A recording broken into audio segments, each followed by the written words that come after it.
शेतकरी कर्जमाफीसाठी बच्चू कडू यांचं जे उपोषण सुरू आहे त्या उपोषणाला मी जाहीर पाठिंबा व्यक्त करतो। सकाळी सरकारचं स्टेटमेंट बघितलं, सरकार म्हणतं शेतकरी कर्जमाफीसाठी आम्ही समिती स्थापन करू, त्या समितीमध्ये बच्चू कडू यांना घेऊ आणि समितीचा रिपोर्ट जेव्हा येईल तेव्हा आम्ही शेतकरी कर्जमाफी करू।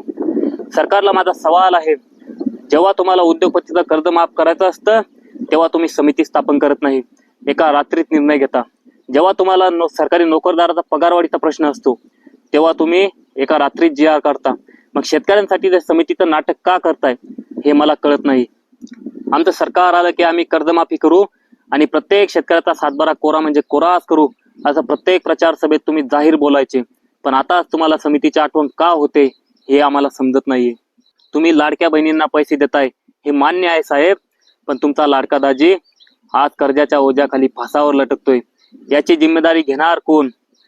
एकट्या मराठवाड्यात जानेवारी पासून ते मार्च पर्यंत या 3 महिन्यात 269 शेतकऱ्यांनी आत्महत्या केल्या, म्हणजे तुमच्या 269 लाडक्या बहिणींचा संसार उद्ध्वस्त झाला या कर्जापायी।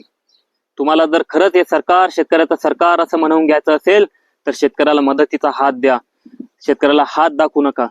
सरकारला माझी कळकळीची आणि शेवटची विनंती आहे, समितीच्या नादाला लागू नका। समितीचा अहवाल येईपर्यंत तुम्हाला महाराष्ट्रात एकही शेतकरी जिवंत दिसणार नाही।